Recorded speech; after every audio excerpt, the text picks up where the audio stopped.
ಎಲ್ರಿಗೂ ನಮಸ್ಕಾರ. ನನ್ನ ಹೆಸರು ಸಂತೋಷ್ ಸಿಂಹ ಅಂತ. ಇವತ್ತೇನು ಮಣಿಕಂಠ ಅನ್ನೋ ಒಂದು ಸಿನಿಮಾ ಮಾಡಿದ್ದೀವಿ. ಇದು ನಿಜವಾದ ಕತೆ, ನಡೆದಿರುವಂಥ ಕತೆ ಇಟ್ಕೊಂಡು ಮಾಡ್ತಾ ಇದ್ದೀವಿ. ಮಣಿಕಂಠ ಟೈಟ್ಲಲ್ಲೇ ನಿಮಗೆಲ್ಲ ಗೊತ್ತಿದೆ ಏನು ಪವರ್ ಇದೆ ಅಂತ. ಆ ಮಣಿಕಂಠ ಪ್ರತಿಯೊಬ್ಬರ ಜೀವನದಲ್ಲೂ ಕೂಡ ಪವಾಡ ಮಾಡಿದ್ದಾರೆ.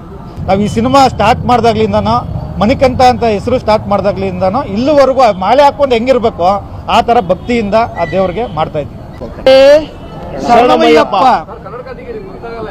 ಹೌದಾ, ಕಣ್ಣು ಸ್ವಲ್ಪ ಇದಿದೆ, ಅದಕ್ಕೋಸ್ಕರ ಬೇರೆಯವ್ರಿಗೆ ಇದಾಗಬಾರ್ದು ಅಂತ. ಎಲ್ರಿಗೂ ನಮಸ್ಕಾರ. ನಾನು ಕನ್ನಡ ಶಿಲ್ಪಿ ಕರ್ನಾಟಕ ಪ್ರಜಾಪರ ವೇದಿಕೆ ಸಂಸ್ಥಾಪಕ ರಾಜ್ಯಾಧ್ಯಕ್ಷರು. ಇವತ್ತು ಸಂತೋಷ್ ಸಿಂಹ ಅವರು ಮತ್ತು ಅಶ್ವಿನಿ ಅವರು, ನಮ್ಮ ಸಹೋದರಿಯಾಗಿರ್ತಕ್ಕಂಥ ಅಶ್ವಿನಿ ಅವರು ಏನು ಮಣಿಕಂಠ ಅಂತ ಹೇಳ್ಬಿಟ್ಟು ಏನೋ ಚಲನಚಿತ್ರನ ಏನೋ ಮುಹೂರ್ತನ ಇವತ್ತು ಅಯ್ಯಪ್ಪ ದೇವಸ್ಥಾನದಲ್ಲಿ ಇಟ್ಕೊಂಡಿದ್ದಾರೆ.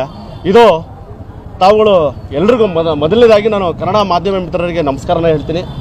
ನಿಮ್ಮ ಕೈಲಿ ಬಿಳಿ ಹಾಳೆನೂ ಇದೆ, ಪೆನ್ಸಿಲು ಇದೆ, ರಬ್ಬರು ಇದೆ.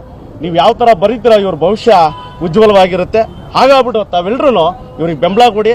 ಮಣಿಕಂಠ ಚಿತ್ರ ಮುಂದಿನ ದಿನಗಳಲ್ಲಿ ಏನು ಚಿತ್ರೀಕರಣ ಏನು ಕಂಪ್ಲೀಟ್ ಆಗುತ್ತೆ, ಒಂದು ರಾಜ್ಯ ಮೂಲೆ ಮೂಲೆಗೆ ನಿಮ್ಮ ಕಡೆಯಿಂದ ತಲುಪಲಿ ಅಂತ ಹೇಳ್ತಾ, ಈ ಮಣಿಕಂಠ ಚಿತ್ರಕ್ಕೆ ಒಳ್ಳೇದಾಗಲಿ ಅಂತ ಹೇಳ್ತಾ ತಮ್ಮೆಲ್ಲರಿಗೂ ಮತ್ತೊಮ್ಮೆ ನಮಸ್ಕಾರ ಹೇಳ್ತಾ ನನ್ನ ಮಾತು ಮುಗಿಸ್ತೀನಿ. ಜೈ ಹಿಂದ್, ಜೈ ಕರ್ನಾಟಕ. ಒಳ್ಳೆ